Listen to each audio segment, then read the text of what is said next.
En manchette aujourd'hui, le Des-Innes à Berthierville célèbre ses 30 ans. Bonjour à tous et bienvenue à votre bulletin d'information diffusé sur les ondes de CTRB, votre télévision locale et régionale, en ce 8 août 2025. Alain Bellumeur au pupitre. En première partie, on vous parlera de 2 séances extraordinaires de conseils municipaux, soit celle de l'Île-du-Pas et celle tenue à Saint-Ignace de Loyola. Par la suite, en deuxième partie du bulletin, on vous reviendra avec les 30 ans du Des-Innes à Berthierville. Donc, dans un premier temps, Saint-Ignace confirme, entre autres, des travaux sur l'île Madame et la rénovation du centre culturel. On écoute. Travaux pour ça de l'île Madame dans le rang Saint-Isidore.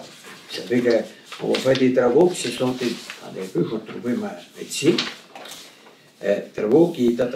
On va vous lire en conséquence, il est proposé ce côté. Il est résolu de nommer l'ingénieur Stéphane Allard, responsable de l'exécution des travaux, d'assurer le financement des travaux au montant de 164 627,87, taxes incluses, et d'autoriser le directeur général à faire les paiements pour un maximum de 164 627,87.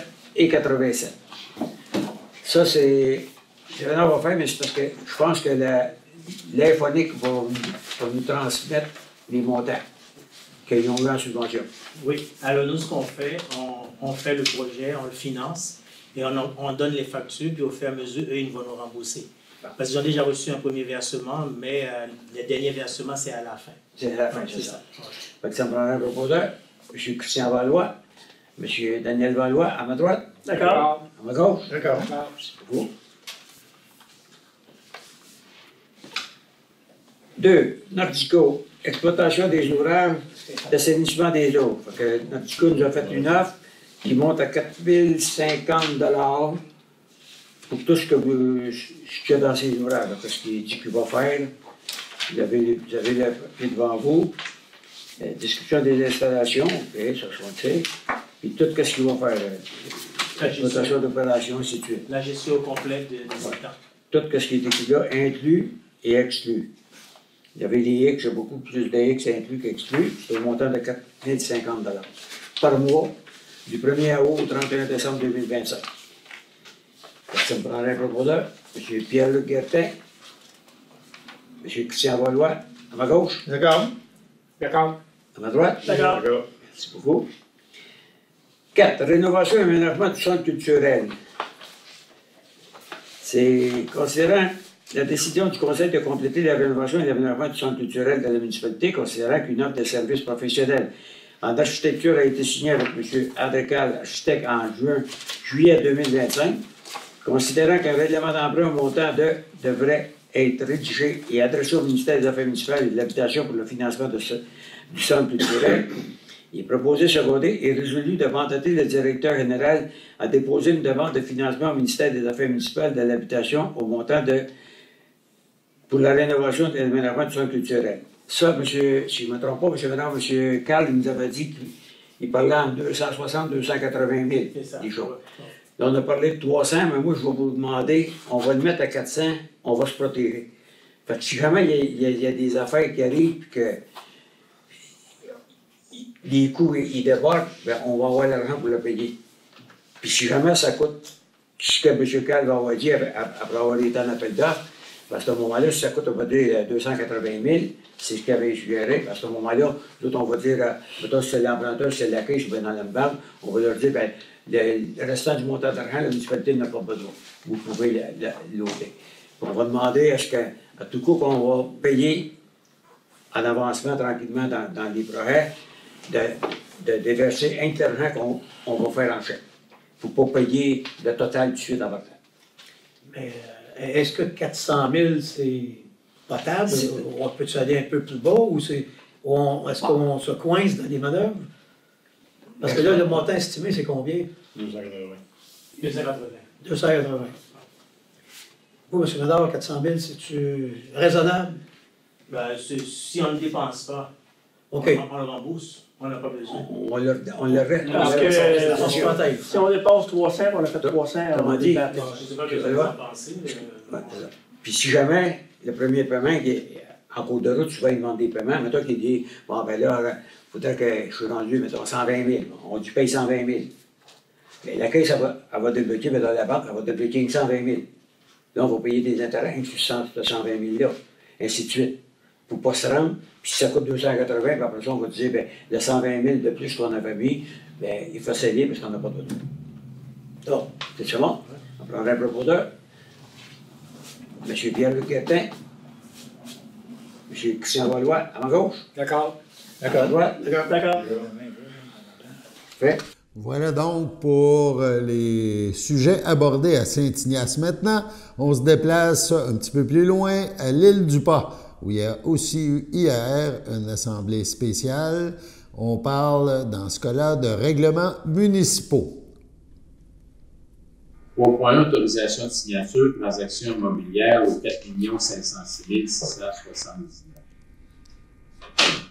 Pour faire suite à la dernière séance, une séance antérieure à laquelle le Conseil a procédé à l'achat d'un terrain pour faire de l'équipement au coût de 4 500 $.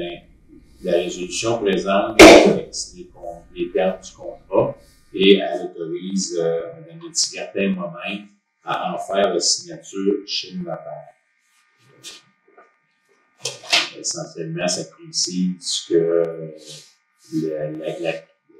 on acquiert le terrain dans le but d'assurer l'écoulement des eaux et que le terrain ne sera pas destiné à l'usage public ni récréatif, ni un parc, ni un aire de repos. Et puis ça donne des clauses si jamais la municipalité voudrait se départir du terrain. Ça donne des clauses pour le faire. Est-ce que quelqu'un a fait la proposition? M. Serge Boucher propose. Est-ce que quelqu'un seconde? M. François Drainville seconde. Est-ce que c'est unanime? Oui. Merci. 3.2. Avis de motion et dépôt du projet de règlement numéro 297-2025, de caractère provisoire visant à interdire temporairement l'émission d'autorisation municipale à l'égard des travaux de remblayage de remplissage de fossés susceptibles de créer des besoins excédant la capacité du système d'assainissement des eaux pluviales selon l'article 11 du règlement numéro 297-2020 concernant les ponceaux d'entrée charretière, de remplissage des fossés et des travaux de drainage pour une période de 2 ans. C'est un avis de motion pour un règlement qu'on va continuer. Ça vise à protéger les travaux qu'on a faits, le développement durant le municipal principalement, mais ça s'applique sur tout le territoire de la municipalité pour qu'il soit périn, pour pas que les personnes le remplissent ou fassent d'autres travaux sans autorisation.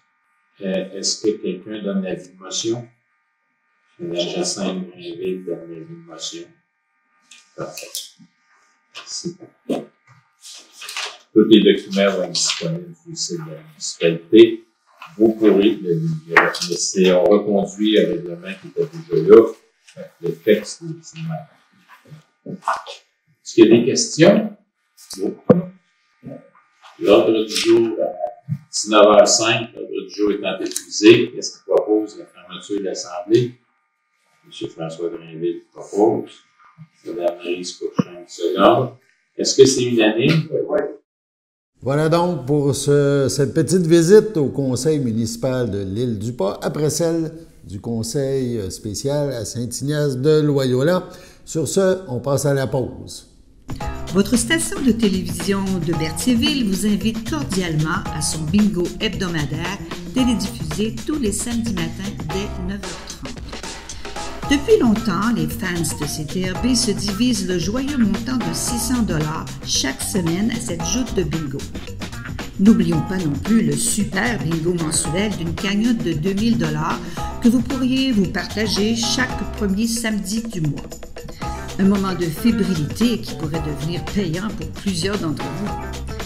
Pour vous procurer ces fameuses cartes de jeu, les dépositaires participants sont à Berthierville, le dépanneur Formule 1, la station-service Arnois sur le boulevard Gilles-Villeneuve, le marché IGA Extra Famille Mont-d'Or sur la rue Gabrielle Brissette, le marché Métro Boucher sur la rue Notre-Dame et la pharmacie Proxime sur la rue Frontenac. À Saint-Ignace-de-Loyola, le dépanneur Proxy sur la rue de la Traverse, la boucherie Aldo sur le rang Saint-Michel. C'est donc un rendez-vous hebdomadaire chaque samedi matin à 9h30 sur les ondes de CTRB, votre télévision locale et régionale, celle-ci toujours en haute définition. Toute l'équipe de CTRB vous remercie de votre fidélité et vous souhaite bonne chance.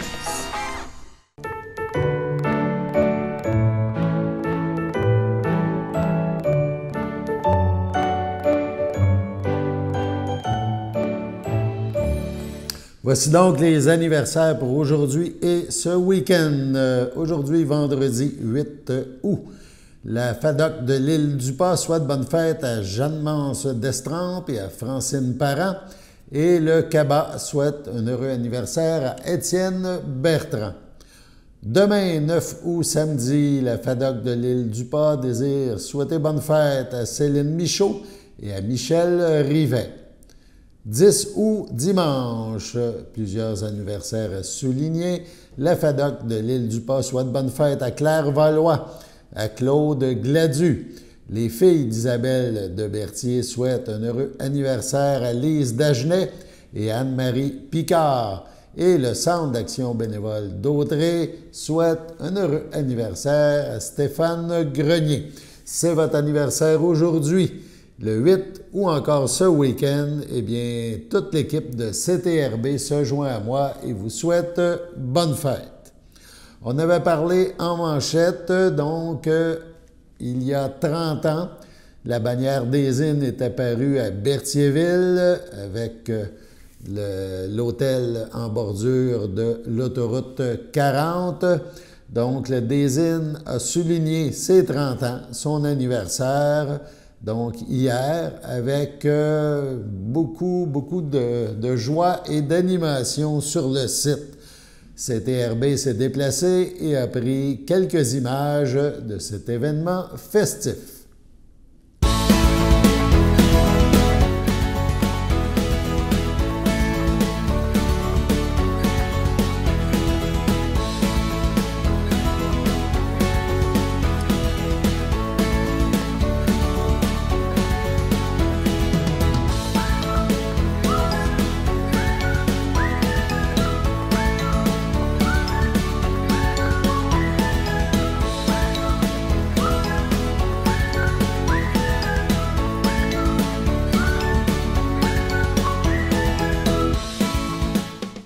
Donc, bonne fête aux des Innes.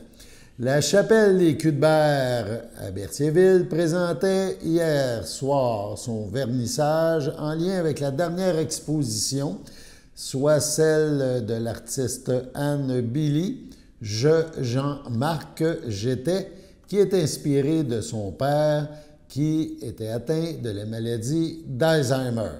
CTRB était sur place, on vous montre un extrait de cette inauguration d'exposition. Mais globalement, en fait, j'ai été l'aidante naturelle de mon père, Jean-Marc, pendant plusieurs années, une dizaine, je dirais. Puis, ça a touché, il en est résulté deux corpus, un qui s'est appelé « Mémoire évanescente », où mon père était un sujet participant, donc il était encore vivant, je l'ai invité à poser, et on a fait des œuvres ensemble. Et une autre série, suite à son décès, dont les œuvres qui sont ici majoritairement. Donc, ici, il s'agit des agendas de mon père. J'explique l'histoire de l'agenda, c'est-à-dire que mon papa étant atteint d'Alzheimer, quand je l'appelais le matin pour un petit peu faire le point sur la journée, voir comment ça allait, qu'est-ce qui se passait avec lui, c'était toujours un peu compliqué, il était toujours un peu perdu dans ses affaires, le jour, le moment, l'heure. Alors, j'ai fini par lui acheter un agenda scolaire, comme le mien. Puis, j'ai été le porter chez lui à un moment donné, je l'ai ouvert, j'ai arraché les petits coins, puis j'ai expliqué que là, on était telle date, puis d'utiliser l'agenda. Donc, au début, il n'était pas du tout content de cette chose-là. Puis, il m'a dit qu'il n'allait pas trop s'en servir, ou en tout cas, il ne saurait pas quoi en faire. Mais avec le temps, je revenais, je mettais des fois des petites notes dans son agenda moi-même, souper de famille, telle heure, tel jour, les petits-enfants qui viennent. Et il a fini par adopter l'agenda. Et il est resté sur sa table, à la place de l'assiette, ouvert à la bonne page. Quand il mangeait, il poussait l'agenda un peu plus loin. Quand il avait fini de manger, il remettait l'agenda. Et l'agenda a fini par être presque l'objet immuable de la table qui, finalement, a recueilli toutes les petites informations de sa journée. Donc, après son décès, en fait, je les ai tous récupérés. J'en ai 7 en tout. Il y en a 4 ici qui sont transformés en œuvres et j'ai bien l'intention de faire les 3 autres. Et en les lisant, en fait, j'ai réalisé que c'était comme... C'est raconter le quotidien de quelqu'un, mais justement avec sa maladie, je trouvais ça très touchant. Voir à quelle heure il se levait, à quelle heure il prenait son repas, il se levait la nuit, il notait, lever à 2 heures du matin, lever à 5 heures, petites choses. C'était comme ramasser des petits détails. Puis je trouvais que, ben en fait, ça m'a surpris, puis en même temps, j'ai trouvé que c'était comme un livre ouvert. Puis je me suis dit que partager ça, parce que sûrement d'autres personnes vivaient cette situation, avaient cette maladie, puis j'ai voulu comme, le présenter, et présenter l'année en entier. Donc, il y a des œuvres, cette œuvre-ci n'est pas réversible, mais celle-là l'est, c'est-à-dire que, je vous explique, on peut commencer par celle-là. Donc, mon père, quand il se nomme dans son agenda, son nom c'est Jean-Marc, donc il écrit JM, ses initiales. JM au lit à 11 heures. C'est écrit ici. JMB, parce que c'est billet, radio plus TV, etc., etc. Donc, ce JM-là revenait, évidemment, presque chaque jour. Puis, je me suis dit que je voulais le souligner. Je voulais souligner la façon dont lui se nommait dans son propre agenda. Donc ici, j'ai collé des petites ficelles, comme si j'avais pris un stylo rouge et j'avais encerclé le JM. J'ai collé des petites ficelles partout sur les JM et en fait, l'agenda est réversible, donc il y en a autant en arrière. Puis j'ai décidé de coudre les pages avec des fils et comme c'est l'année au complet, je me suis dit je vais utiliser des fils qui évoquent les couleurs des saisons de la nature. Donc ici, on est dans l'automne, la période d'automne. Il y a des feuilles orange, rouge, c'est un petit peu plus vert pâle. On arrive ici, janvier, les fils sont blancs. On a le printemps ici, les petits fils sont verts, les petits crocus, il y a des petits fils jaunes. Donc, c'était une façon aussi de rythmer l'année en prenant des fils de couleurs différentes puis en élaborant ce projet-là. On s'entend que c'est quelque chose de très long à faire, puis pour moi, c'était une façon aussi de rester ensemble. On poursuit maintenant, toujours à la Chapelle des Cuthberts, c'était les jeudis.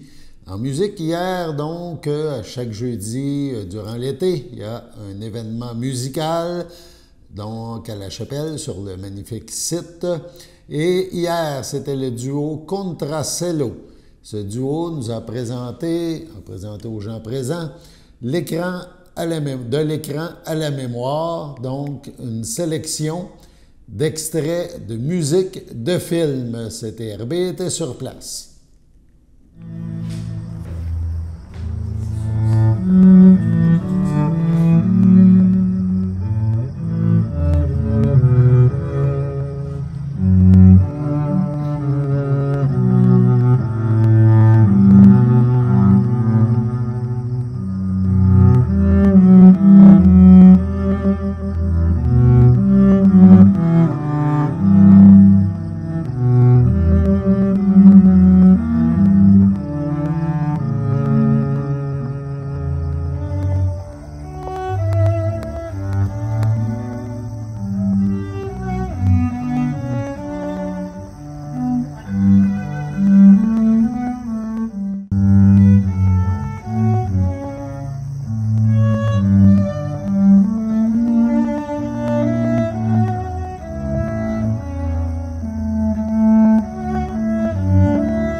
donc de la belle musique au Cénacle sur le site de la Chapelle des Culs-de-Berre à Berthier chaque jeudi cet été.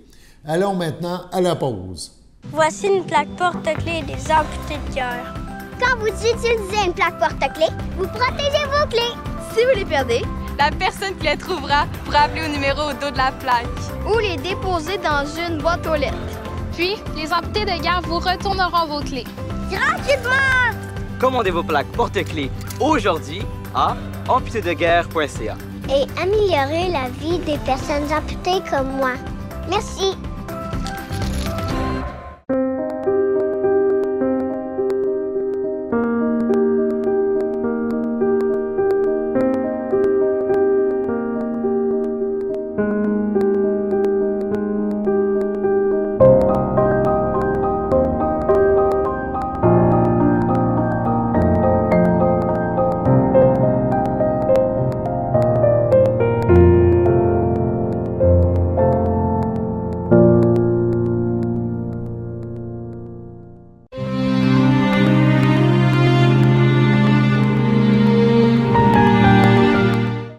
Au CHDL de Saint-Charles-Borromée, le 31 juillet dernier, à l'aube de ses 72 ans, est décédé M. Robert Bob Michaud, époux de France Drainville, demeurant à Sainte-Geneviève de Berthier.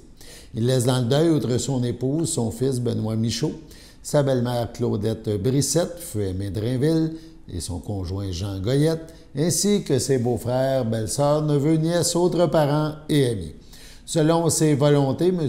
Michaud ne sera pas exposé et une cérémonie aura lieu en toute intimité à une date ultérieure. Au château à Berthierville, le 18 juillet dernier, à 73 ans, est décédé M. Gilles Gadoury, époux de Thérèse d'Estrempe, demeurant à Berthierville, autrefois de Saint-Cuthbert. Il laisse dans le deuil, outre son épouse, ses fils, Steve Gadoury, Stéphanie Laporte, Michael Gadoury, Hugo Gadoury, Mélanie Beauregard, ses petits-enfants, Joanie, Jessica, Samuel, Mathis, Nathan et Océane. Ses frères, sœurs, beaux-frères et belles-sœurs, Marcel, Micheline Gravel, René, Louise Paradis, Jacques, Joanne Girard, Denis, Céline Léveillé, Cécile, Yvon Girard, Yvon, Louise Léveillé, Manon Gadoury, Serge Frenette, feu Brigitte Gadoury, Françoise Coutu, feu Richard Gadoury, Jacqueline Destrempe, Benoît Lambert, Nicole Destrempe, André Dumontier, Carmen Destrempe, Dominique Fontaine, Daniel Destrempe, Roger Plante, Jean Destrempe, Sylvie Cuérier, feu Cécile Destrempe, feu Jean-Marie Drainville, feu Pierrette Destrempe, feu Denis Masse, feu Gilles Destrempe, feu Francine Aubuchon, ainsi que plusieurs neveux, nièces, autres parents et amis. La famille vous accueillera samedi, le 9 août, dès 12h30, en l'église de Saint-Cuthbert. Suivront les funérailles à 14h. M. Gilles Gadoury sera inhumé au cimetière de Saint-Cuthbert le même jour. Au CHDL de Saint-Charles-Borromée, le 22 juillet, à 90 ans, est décédée Mme Lise Bérard, épouse de feu Julien Lafontaine, demeurant à Berthierville, native de Saint-Barthélemy. Lui a précédé son fils Sylvain. Elle laisse dans le deuil ses enfants. Diane Lafontaine, Rénal Durocher, Colette Lafontaine, Yvon Dubé, Yves Lafontaine, Louise Lafontaine, Jacques Tremblay. Ses 12 petits-enfants, ses 13 arrière-petits-enfants. Son beau-frère André Lafontaine, feu Agathe Rochette, et sa conjointe Gisèle Charette, ainsi que plusieurs neveux, nièces, autres parents et amis. La famille vous accueillera samedi 9 août, 12h30, au complexe funéraire Thériault, rue Notre-Dame à Berthierville. Suivra une liturgie à la chapelle du complexe à 14h30. Madame Bérard sera inhumée au cimetière de Berthierville le même jour. Au CHDL de Saint-Charles-Borromée, le 26 juin, à 76 ans, est décédé M. Michel Savignac, fils de feu Benoît Savignac et de feu Janine Soulière, conjoint de Viviane Pelletier, demeurant Joliette, natif de Berthierville. Il laisse dans le deuil son fils Jean-Michel, Jim Savignac, Camille Barse, sa petite-fille Jeanne Savignac, ainsi que plusieurs autres membres de la famille et de nombreux amis. La famille vous accueillera samedi 16 août, 13h, à la chapelle du complexe funéraire Thériault, rue Notre-Dame à Berthierville. suivra un hommage en ce même lieu à 14h30. M. Michel Savignac sera inhumé au cimetière de Berthierville le même jour. Sur ce, on passe à la météo.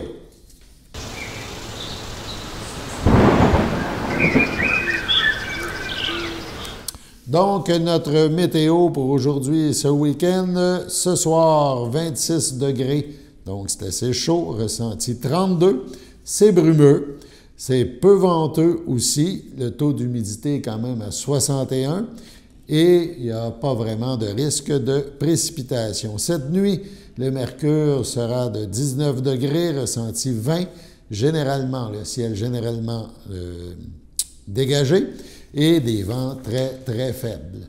Samedi, le beau temps se poursuit. Samedi matin, 22 degrés, ensoleillé avec passage nuageux. Il n'y a pas de pluie vraiment prévue. En après-midi, le mercure grimpe. On était à 22, on passe à 32, ressenti 38, ciel variable. Le vent sera à 19 km/h. Quelques rafales à 36, ça peut nous rafraîchir. Le taux d'humidité qui était à 78 le matin passe à 52 30 seulement de risque de pluie. En soirée, 26 degrés, ressenti 22, ciel variable.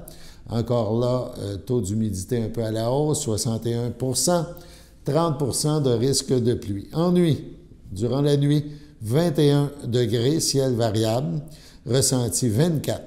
20 les possibilités de pluie. Le taux d'humidité sera cependant à la hausse à 73 Dimanche, 23 degrés en matinée, 27 le degré ressenti, 20 de chance de pluie, rafale à 32 km/h, humidité 69 En après-midi, là, tenez-vous bien, 34 ensoleillé avec quelques passages nuageux, temps ressenti 41 10 de risque de pluie, malgré moins d'humidité, 46 En soirée, 29 degrés, ressenti 36 durant la nuit, 22 degrés, ressenti 25 Bref, un beau week-end en perspective, mais un peu chaud. Voilà, c'était votre bulletin d'information. Alain Bellemare aux pépites. On se revoit lundi.